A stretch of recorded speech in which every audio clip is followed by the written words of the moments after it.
Wah, itu yang baju putih yang ada tanda tangannya tuh Anda beruntung sekali dapat dari siapa itu? Iya, itu nanti saya ceritakan. Ini sangat Oh, itu ada cerita spesialnya gitu iya, ya. Ada ada. cerita spesial. Pas aku di sana itu tuh hari terakhir sebelum stadiumnya itu dirombak. Jadi masih yang tangga. Oh, dia masih Iya, yang masih lama. lama. Iya, Hah? syuting pemain gitu.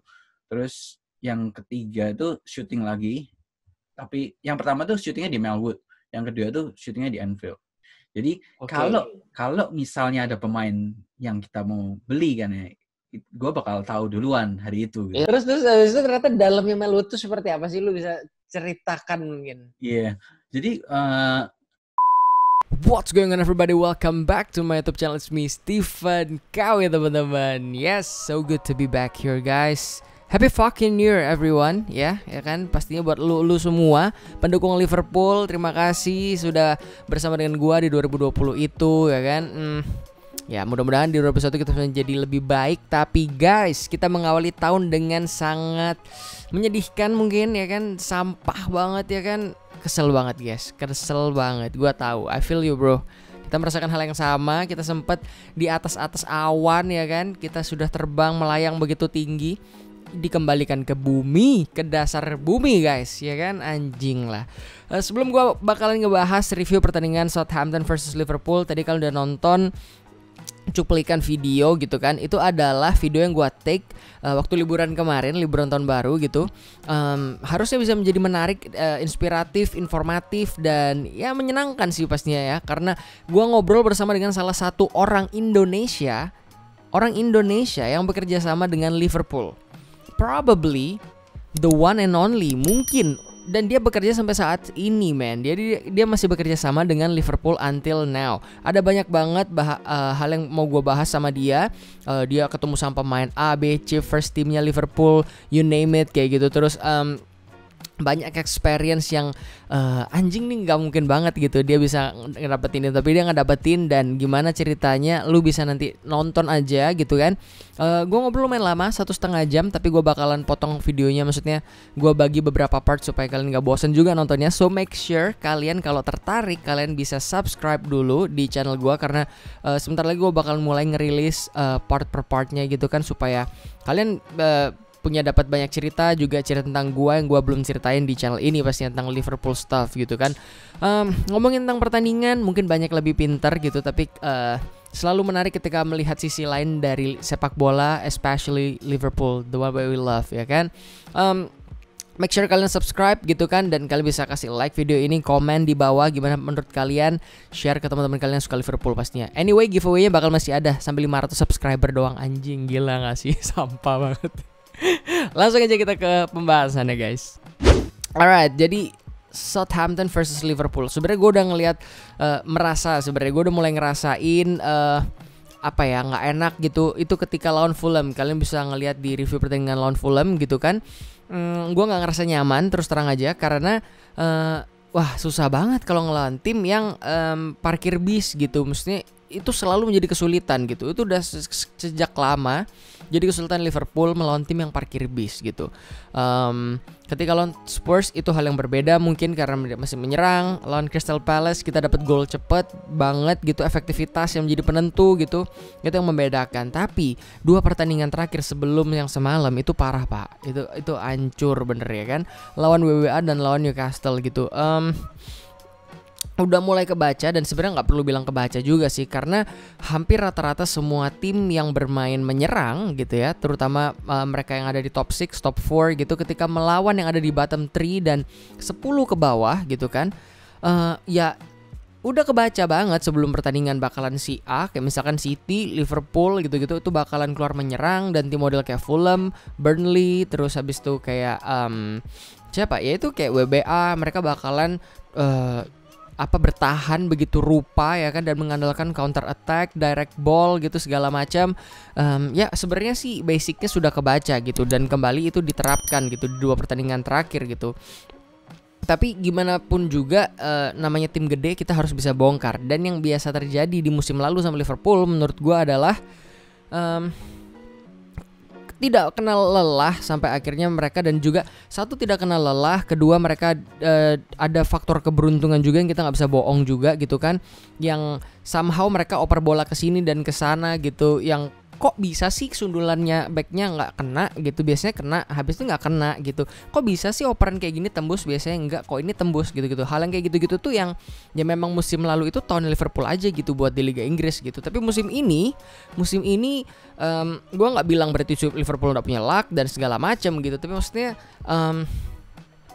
ya sometimes itu yang kita butuhkan ketika kita udah bekerja begitu keras, kita udah taruh effort begitu rupa, tapi nggak tembus juga. Ya terlepas dari taktik, strategi gitu, tapi ya faktor keberuntungan juga penting sih gitu. Dan seperti pertandingan tadi malam 1-0 kalah lawan Southampton di St. Mary Stadium, gua merasa kalau Liverpool sebenarnya dari awal sudah cukup jelas apa yang terjadi. Dominasi bola akan ada di Liverpool pastinya gitu, tapi gue juga nggak berpikir kalau Soton bakalan kayak sedalam itu atau apa, karena Soton juga bukan tim yang jelek secara kedalaman secara squad list gitu, mereka cukup oke gitu, maksudnya not the best team gitu, bukan kayak grade A-nya gitu pemainnya, tapi mereka cukup berkualitas gitu. Ada Theo Walcott di sana, mungkin tidak di top formnya dia, tapi ada Theo Walcott yang pemain yang begitu berpengalaman. Danny Ings di sana yang selalu menjadi motor serangan, dan ada Fraser itu kipernya gitu kan, Fraser Forster kalau salah, itu bagus juga dan itu cukup berpengalaman juga, dan masih banyak pemain-pemain Soton yang bagus Pak di sana gitu loh. Gol cepat di awal babak pertama itu menjadi pembeda sebenarnya, karena tim, lu lihat kemarin waktu lawan Newcastle, waktu lawan WBA, mereka nggak dapat gol cepat di awal, nggak masalah gitu buat mereka. Mereka akan stick to the plan, yaitu bertahan sampai mampus. Terus habis itu ada satu celah buat counter, dicoba yuk gitu. Terus habis itu set piece mereka bakal coba di sana kayak gitu. Sebenarnya tadi malam itu kalau seandainya 0-0 pun gue yakin Soton gak bakalan terlalu yang dominasi banget gitu, gak bakalan berani keluar gitu. Mereka akan menerapkan yang sedikit mirip gitu, tapi mereka masih adalah lebih beraninya gitu. Tapi gimana ya, maksudnya Liverpool tuh udah dominasi banget begitu, apalagi ketinggalan 1-0, Liverpool udah ngegas banget guys gitu kan. Tapi emang nggak dapat aja gitu. Lu bayangin shot on target cuma dapat 1, dan itu di menit sekitar 70 something gitu.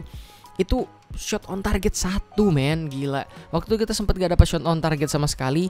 Semalam kita cuma dapat 1 gitu kan.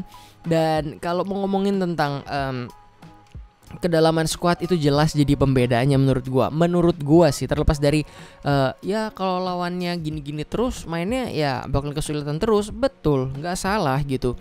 Tapi maksudnya pemain ketika, menurut gua bukan pemain gitu, tapi menurut gua ketika pemain tuh udah mulai frustrasi dengan aduh anjing lawannya gini-gini terus gitu, mereka mulai bete gitu, maksudnya butuh ada ya itu tadi kedalaman squad sehingga bisa nemuin yang lain gitu ya, maksudnya contoh paling gampang Manchester City itu kemarin sebelum pertandingan lawan Chelsea 5 pemainnya kena COVID-19 guys, oke?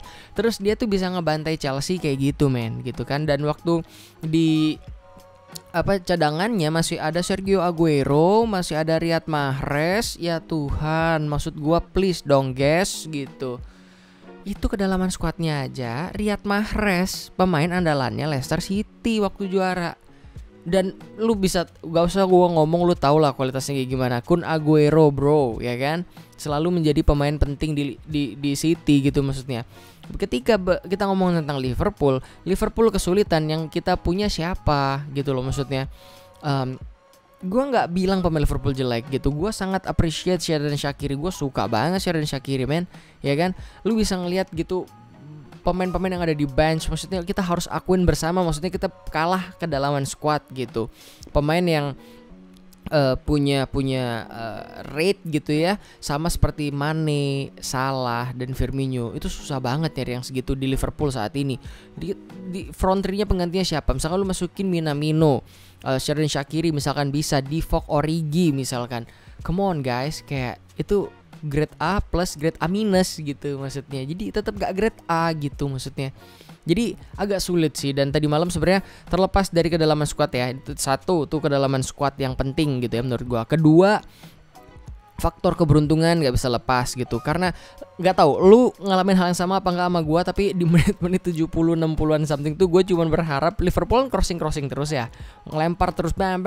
Gue cuman berharap anjing please dong, begitu nge-cross please miss, tolong gagal gitu. Tolong, maksudnya gagal diselamatkan sama di intercept atau di block atau diapain pun sama defense sama pemain defensifnya Southampton gitu. Maksudnya gue kayak pas di crossing dang gitu kayak please, aduh kena lagi, dioper ke sini dang, aduh kena lagi, sampai Maning nge-shoot, aduh bisa juga bagus banget emang ya kan nutupnya gitu.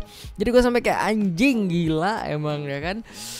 Gak tau lu ada di fase itu banget, tapi gue sempat ada di fase itu. Gue cuma mengharapkan keberuntungan satu aja, karena kita main begitu ngegas banget, kita udah kayak all fucking out gitu, attack gitu ya, all out attack gitu.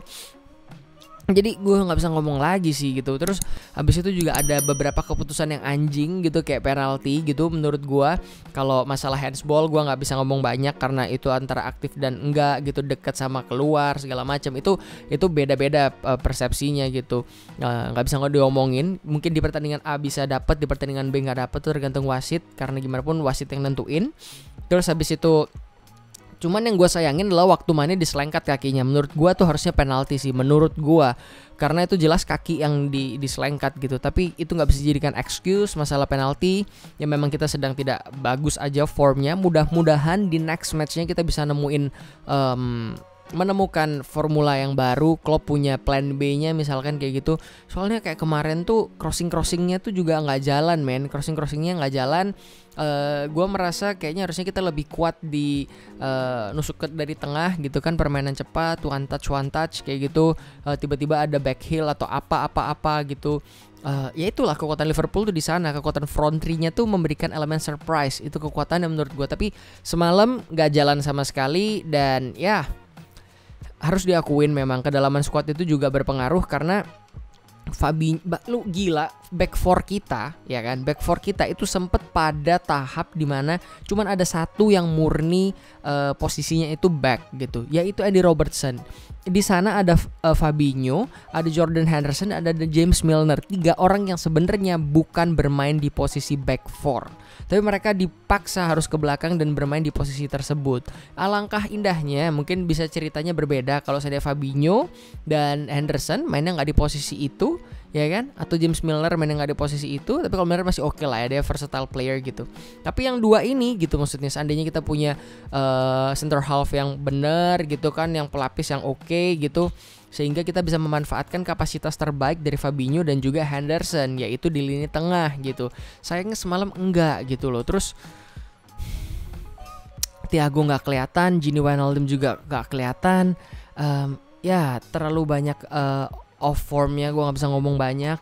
Ini udah 12 menit, gue kesel banget gitu kan. Di awal musim ini, di awal tahun ini kita disuguhin dengan apa ya, hasil-hasil yang nggak maksimal gitu. Tapi gimana pun juga I'm still a Liverpool fan, still die pastinya. Jadi nggak ada masalah sama sekali mau Liverpool menang mau kalah, I don't give a shit about that. Tapi gue tetap Liverpool, tapi gue berharap menang dong pastinya. Dan ya mudah-mudahan di pertandingan selanjutnya bisa membaik guys gitu. Gue berharap banget Diogo Jota cepat sembuh gitu. Dan ya nggak bisa ngomong banyak sih guys. Yang jelas juga rest in peace buat the one and only Gary gitu kan, Marsden yang yang cover ulang lagu You'll Never Walk Alone dan akhirnya pecah booming sampai akhirnya kita tahu seperti saat ini. Mungkin gue bakalan bikin cover dari You'll Never Walk Alone. Gue nggak bilang suara gue bagus, cuman gue pengen aja kalau nyanyi, pengen lah nyanyi cover gitu kan. Semoga kalian suka sama video ini di channel ini pastinya ya. Kita nggak cuma bahas tentang Liverpool aja, maksudnya ya kayak preview gitu-gitu, kayak gue bukan ahlinya, ini cuman kayak fan talk aja. Tapi yang jelas gue mau ngasih ke kalian informasi tentang sisi lain dari Liverpool yang kalian mungkin nggak selalu punya informasinya. Kalau gue bisa tahu lebih, gue bagi ke kalian kayak gitu. Sekali lagi terima kasih udah nonton sampai akhir. Selamat tahun baru pastinya buat kalian. Semoga di tahun 2021 ini semuanya berjalan dengan baik, dengan lancar pastinya buat kalian ya. Tetap support channel gue kalau kalian suka. Kalau kalian fans Liverpool, please support channel lokal ini guys, channel kecil ini gitu kan, channel sederhana ini. Dengan cara kalian bisa subscribe, pastinya kalian bisa like this video, share ke teman-teman kalian, dan kalian bisa komen di bawah menurut kalian pengen ngeliat apa lagi nih di channel ini. dan menurut kalian pertandingannya kayak gimana sih gitu. Terima kasih yang sudah nonton ya kan. Sampai ketemu di video selanjutnya. Gue Stephen KW. Till next time. Adios. Bye bye.